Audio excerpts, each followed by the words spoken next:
Hola, soy Primavera Díaz. Gracias por acompañarnos en un capítulo más y estoy acompañada por Daniel Weisberg. Hola prima, ¿qué tal? Pues hoy vamos a hablar de cómo el cártel inmobiliario ya tomó el control del PAN. Híjole. Y también está con nosotros José Luis Marín. Vamos a hablar sobre la amenaza que viene del norte y el sueño hecho realidad de Marco Cortés. Y en Chismecito Político vamos a platicar sobre el caso que se hizo viral de la pseudopsiquiatra Marilyn Code. Así que no se vayan porque esto se va a poner bueno.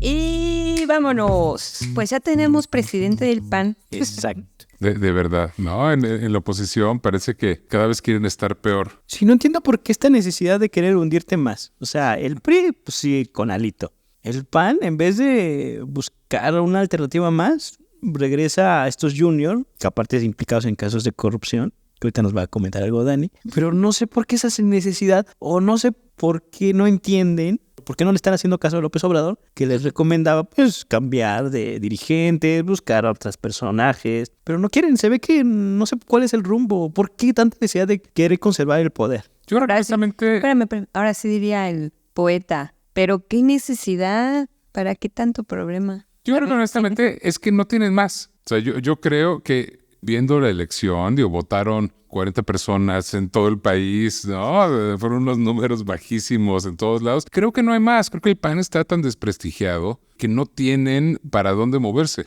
No, yo sí creo que tienen más, pero más bien es una mafia que hasta, ya sabemos, es el cártel inmobiliario, ¿no? Pero también es la mafia que está ahí metida en el PAN, porque yo conozco panistas. Es la mafia que se adueñó del PAN. Sí, se adueñaron y pues por eso no tuvieron tantos votos, porque, o sea, una de que ya tampoco, obviamente, ya no hay muchísimos militantes panistas, pero los que hay no salieron a votar porque están en desacuerdo. Y poner a Jorge Romero ya es el descaro absoluto. Él es el líder del cártel inmobiliario y siempre lo ha sido. Eso, todos estos de esta mafia panista le llaman el Führer, ¿no? Sí.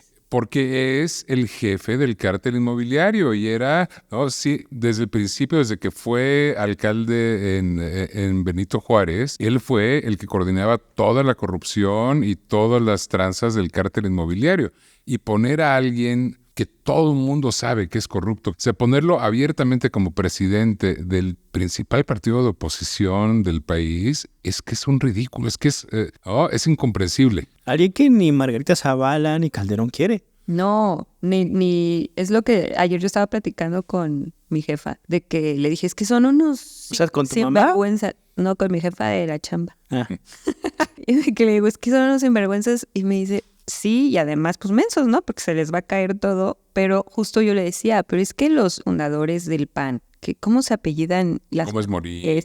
Los Gómez Morín y ellos, desde antes de ayer, no, del domingo que fue el domingo fue la elección, sí, ¿no? Del PAN. Como ya se veía venir, y como les digo de que esto es una mafia, a mí me llegó la chisma de muy buena fuente de que se estaban organizando los hijos de las familias fundadoras, porque les mandaron a decir que si ellos se aferraban a tener la dirigencia del PAN, ellos van a hacer un relajo. Porque obviamente no están de acuerdo porque literalmente lo están tomando. O sea, es de me vale y como Alito, ¿no? El Alito Moreno del PRI que dice. Entonces, pues sí hay como una disputa interna. Ahí sí hay una división muy, muy cañona en el PAN que ya se ha visto desde hace muchos años. Justo con Calderón, Pancho Domínguez, el gobernador de Querétaro, y que él quiere la dirigencia y hasta ser presidente, creo. Entonces todos ellos ahorita salieron a decir pues que no están de acuerdo.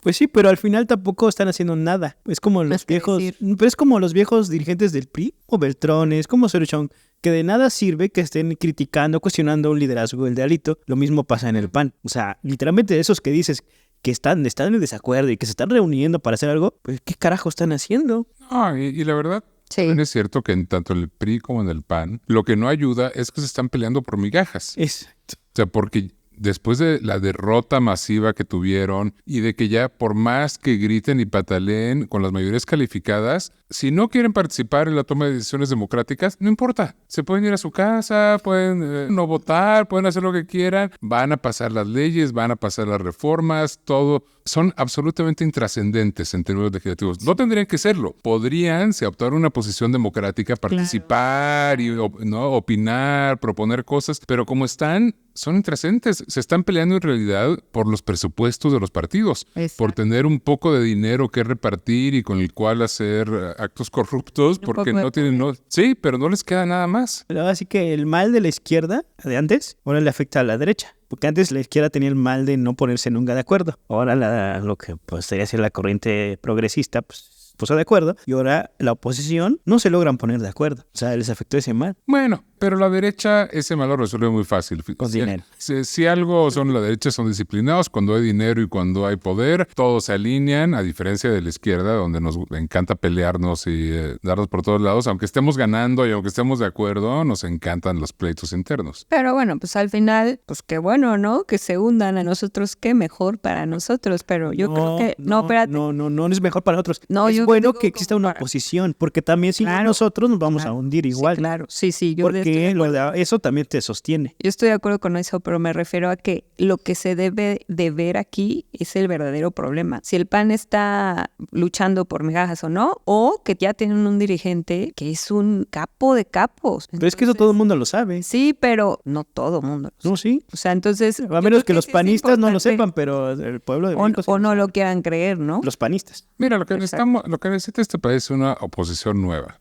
Claro. Porque Morena hace más de 10 años no existía. Es una formación nueva, es una opción nueva. Y en cambio la oposición es la misma que hace 100 años. No es posible que en un momento en el que tenemos un movimiento relativamente nuevo, joven, buscando la transformación del país, no haya una oposición que tenga la visión opuesta, pero con esta misma idea de un país distinto. ¿Qué se necesitaría como una oposición buena? ¿Qué es una oposición buena? Pues que sea honesta consigo misma, que no sea hipócrita, que se atreva a proponer cosas, o sea, porque realmente la oposición en México no propone nada nuevo, nada diferente. Luego, algunas veces están de acuerdo con los programas sociales, otras veces en contra. O sea, no son honestos con ellos mismos.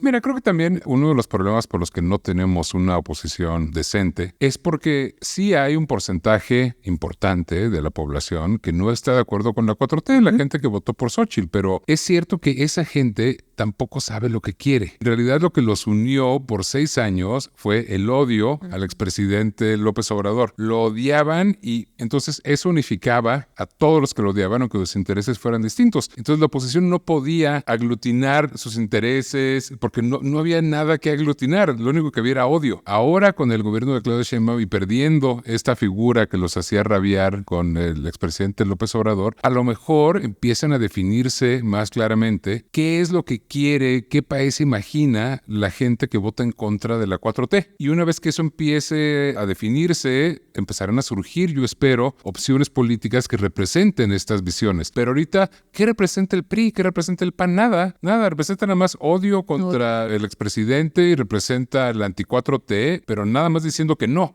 Sí, lo intentan ahorita con la presidenta y pues nomás no pueden, o sea, porque también carecen parte de odio, ¿no? De liderazgos. O sea, una de las cosas que también tuvo Morena es un liderazgo, López Obrador.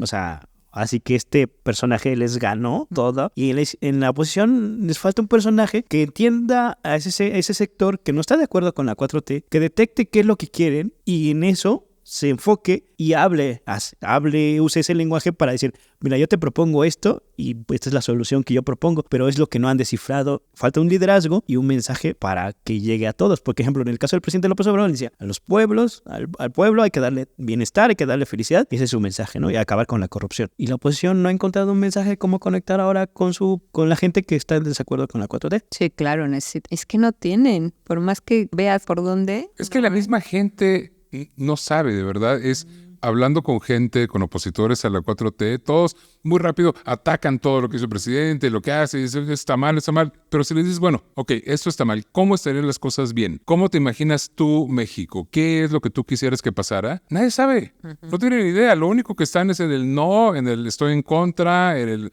no queremos que nos gobiernen los nacos, y ya. Pero entonces, mi pregunta es, entonces, ¿de qué te sirve irte a Harvard, irte a Yale, irte a Oxford, irte a estas grandes universidades para aprender estrategia política, contratar a grandes estrategas para que descifren. Entonces, ¿dónde están esos personajes de la derecha que mandan a sus hijos a escuelas privadas para que se preparen? Sí. Pues te preparas para eso, ¿no? Para entender, saber comunicar. Sí, yo estoy de acuerdo con Dani. Creo que se cegaron por el odio y se cegaron por el clasismo. O sea, sacaron lo peor de la derecha. O sea, la derecha tiene muchas cosas malas, pero eso es lo peor. Pero tampoco eso es algo que les quite votos. Al contrario, en el caso de Estados Unidos, por ejemplo, un personaje como Trump que lo supo capitalizar. Es que el problema, digo yo, o sea, sé que eso es tal vez un mal consejo que les estoy dando, pero es saber capitalizar también esos sentimientos. El problema de la oposición aquí en México es que no sabe capitalizar porque no sabe lo que quiere. Y bueno, y justo pensando ahorita en la transición de temas al segundo que hablamos de Trump, es que es eso, Trump,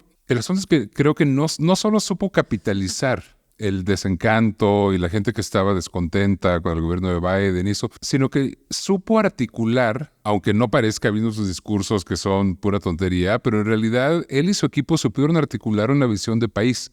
O sea, a la gente que votó por Trump sí se imagina un país distinto. Sí pueden imaginarse que aunque nos parezca un horror, aunque nos parezca espantoso, pero un país sin migrantes, donde los cristianos controlan todo y los blancos controlan todo y regresan a los valores de los años 50 y no hay gente gay, no hay gente trans y las mujeres están en su casa descalzas y embarazadas y regresan a este mundo imaginario de los años 50. Eso lo pudo articular. En México no, es imposible. La gente de derecha no articula una visión de cómo se imaginan México. Sí, solo es el hate. Sí. Y Trump sí lo pudo hacer. O sea, sí de verdad, por más horrible que nos parezca, y incluso la gente que no comparte esta visión xenófoba, racista, sexista y demás, votó por él por la economía. Y ahí Prima nos va a contar que estuviste ahí en Chicago durante las elecciones. Cuéntanos qué viste, con quién platicaste. Justo eso fue lo que vi. Pues yo me fui a una comunidad latina que se llama Pilsen. Marilyn Code. Ahorita hablamos de la Marilyn. Me fui a una comunidad latina que está habitada mayormente por mexicanos y mexicanas, pero también hay muchos hijos ya nacidos ahí y entonces pues lo que hice fue como salirme a platicar con la gente, preguntarles. Me fui al mero día de las elecciones, había ahí una casilla que era una escuela, no entré porque pues no te dejan pasar, ¿verdad? Pero pues me quedé allá afuera a esperar a ver qué salía la gente y ya no había tanta gente porque allá en Estados Unidos no es igual que aquí, que todos salimos un día a votar y se atascan las casillas, ¿no? Allá tienen 3 diferentes formas de votar y pues ya había votado el 80%. Pero entonces también me fui como a los locales de comida mexicana y una panadería y que no sé qué. Entonces eran así como de servicios generales, ¿no? Todos mexicanos. Entonces les pregunté, pues, quién les gustaría que ganara. Obviamente no por qué votas, sino quién te gustaría que ganara y por qué. Y de 20 que pregunté, yo creo que 15, 16 me dijeron que Trump, pero no quisieron que los grabara porque les daba pena. O sea, me decían, no, ¿sabes qué? Es que yo voy a votar. Yo voté por Trump y tengo un negocio de no sé qué y no quiero que la gente me juzgue y empiece a decir y tener afectaciones por eso. Solo un restaurantero, él sí me dejó grabarlo, pero no dijo directo, voté por Trump. Simplemente dijo, voté por el cambio. Entonces ya yo, como todos me decían, es que queremos un cambio, pues era como de por qué qué cambio quieren y era la economía. O sea, pues sí, evidentemente en Estados Unidos tienen un problema económico y lo que me decían ellos, como a ellos les afectaba en su giro de restaurante o negocio o panadería, era pues por la inflación, ¿no? De cómo sube todo, pues suben sus costos y pues ellos tienen que subir los precios y los sueldos y entonces es como si les afecta al final. Entonces necesitaban un cambio urgente. Y pues como Trump fue una de las cosas que ha prometido, pues sí, esa fue la razón por la que ya otros obviamente pues sí me decían que sí, son 3 que grabé que votaban por Kamala, pero pues sí eran mujeres y obviamente era la parte de no, pues ella sí va a ver por los derechos, no va a haber un retroceso, pero sí se veía claramente por qué votaban por Kamala y eran la mayoría mujeres, porque evidentemente Trump, o sea, Kamala pues yo no sé si iba a ayudar o no a la economía, pero Trump pues dicen que sí, y los que yo entrevisté, entonces por eso les valía si los derechos o no. Entonces yo sí vi, y ya después platiqué con diferentes personas, ya así que en un bar y que no sé dónde, y pues coincidíamos, ¿no? Que era como el tema de la economía pero pues sí les preocupa, tampoco es como que les valga, ¿no?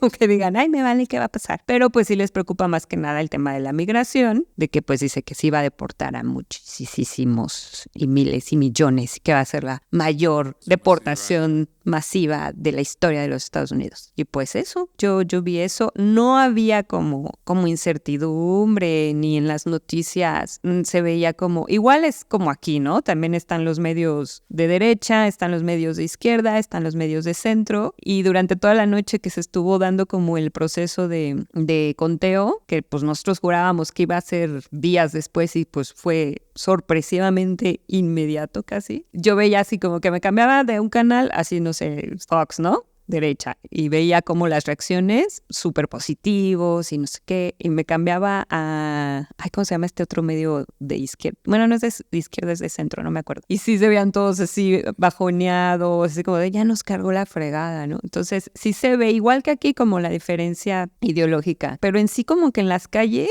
no, o que tú escucharas como, ay, no, ¿qué nos va a pasar? Se va a acabar el Estados Unidos porque llegó Trump, así, no, yo no lo vi tan. Y pues va, y ahora sí, desde México ya nos va a llegar el castigo, porque ya nombró Trump a Marco Rubio como secretario de Estado, que es un absoluto antimexicano, a Tom Homan, que era el de aduanas e inmigración, ahora lo nombró el zar de la frontera, y anunció que el día 1 empiezan las redadas en las empresas, en los trabajos, para ver quién no tiene papeles, empezar a deportar a todo el mundo.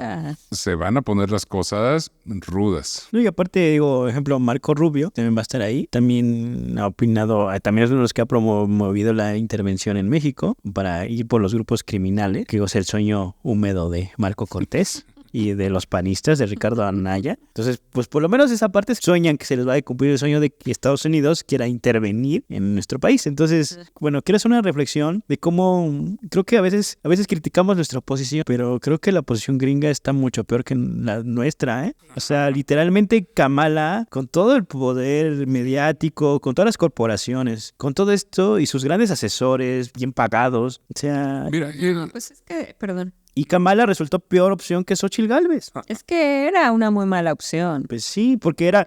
Lo único que decía era, ¿por qué eres mejor que Trump? Pues porque no soy Trump. Porque no soy Biden. Ahora que me acordé, ahorita que sacaste ese tema, sí es cierto, varios también me decían que la razón por la que no votaban por Kamala era esa, que sentían que había sido como muy puesta de a fuerza y que no tenía como la preparación suficiente. No era tanto un tema sexista, sino más bien que era como, pues, no la pusieron así nomás porque no tenían otra opción, literal.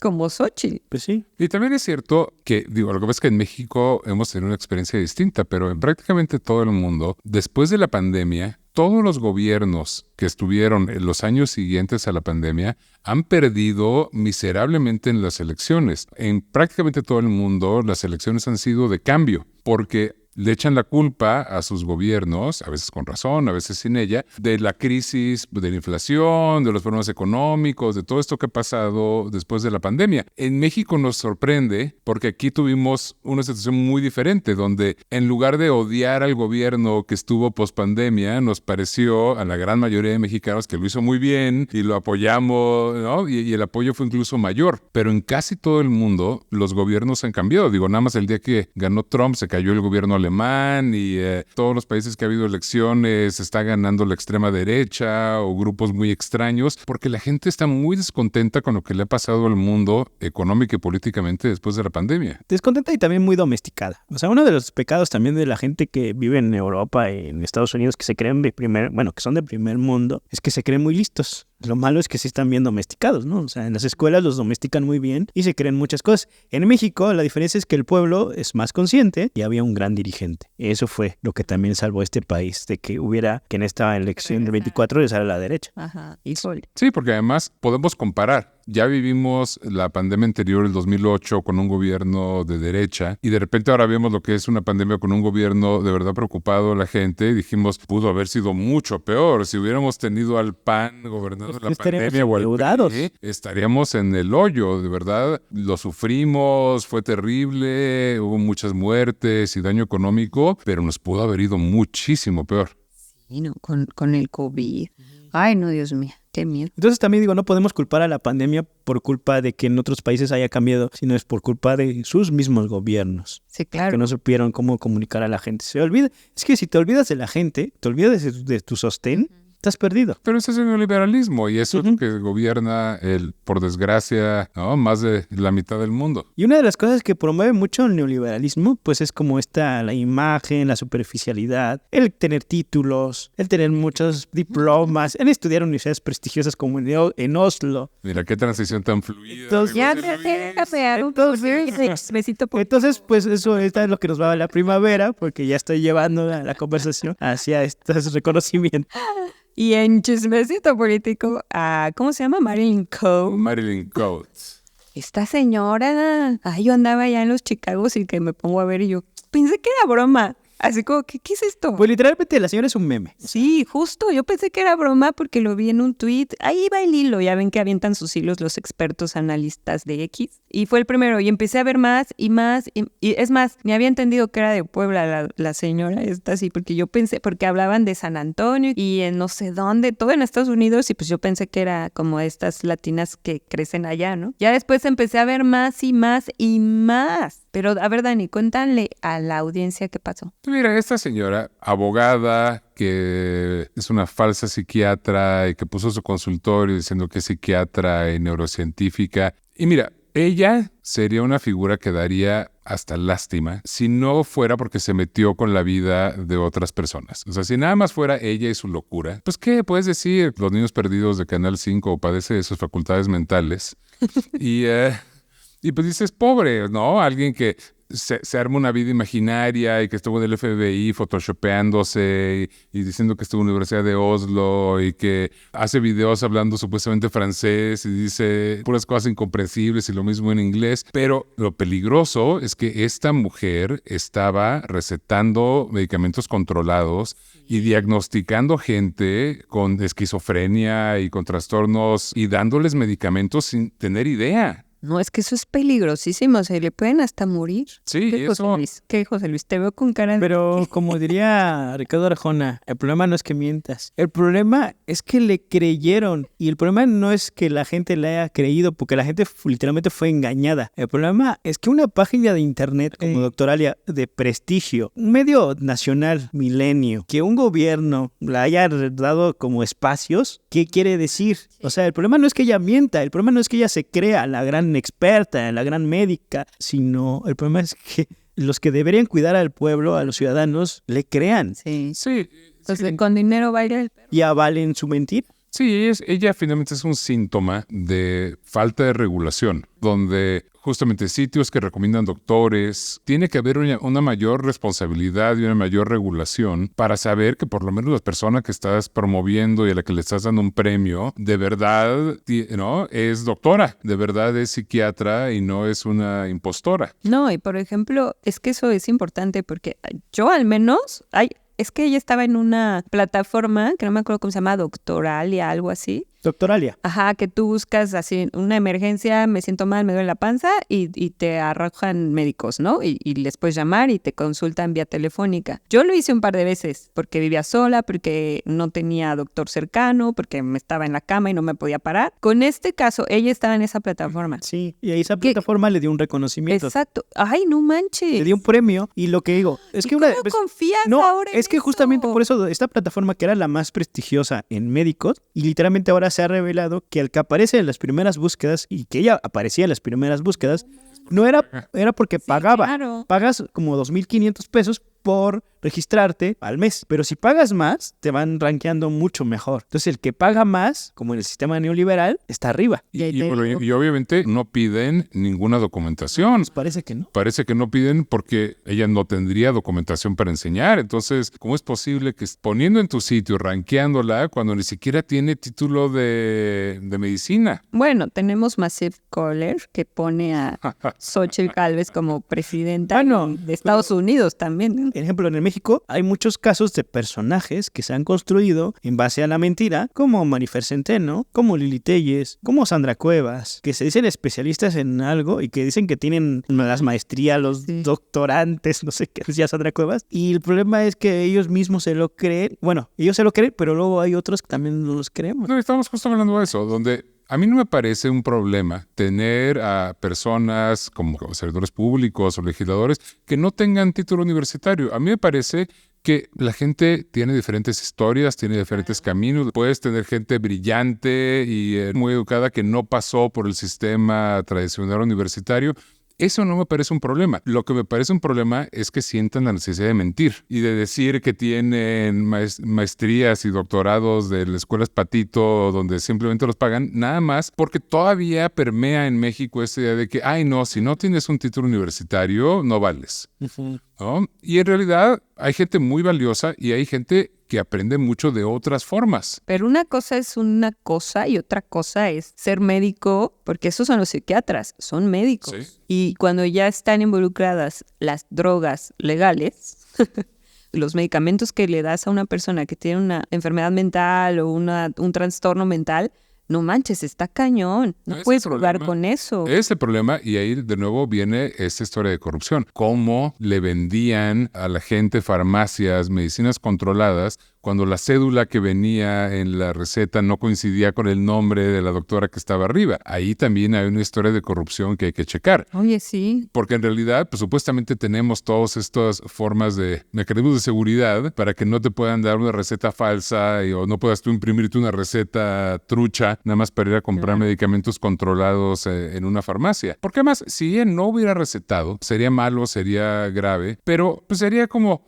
¿Cuántas personas, coaches de vida, gente que hace terapia neurolingüística? O sea, ¿cuántos charlatanes no hay en México? Justo platicamos de esto. Yo soy un firme creyente en la autonomía personal y yo creo que la gente tiene el derecho a ir con todos los charlatanes que guste, siempre y cuando no sea engañada, siempre y cuando sea informada y sepa lo que está yendo, sepa qué es, sepa que pues esto no es medicina, esto es una terapia alternativa, esto es algo que viene de quién sabe dónde. Y pues bueno, cada quien tiene derecho a ir a donde quiera a atenderse y a lo mejor le sirve y se cura. Pero el problema es que tiene que haber mecanismos, tiene que haber una regulación que haga que la gente pueda estar informada y sepa que esta persona, si yo voy con Marilyn Code porque es mi coach de vida y me resuelve todo, pero sé que no es una psiquiatra, que no es una neurocientífica y que no me puede recetar. Claro, pero bueno, pues ya saben, no vayan con esta persona que vive en Puebla. No, pues yo no creo que vayan, ya. Ya no vayan. Pues yo creo que... Pues quién sabe. O al revés, a lo mejor ahora tiene una lista de pacientes mucho más grande que no. Al rato los vamos a ver ahí afuera del poder. Al final Marilyn Code siempre tuvo la razón y los demás estamos mal. Y nosotros creyendo mal. Nosotros estamos mal. Pero bueno, ya nos vamos, se nos acabó el tiempo. Estuvo bueno este chismecito. Y pues nos escuchamos la próxima semana. Y recuerden que esto se va a poner bueno.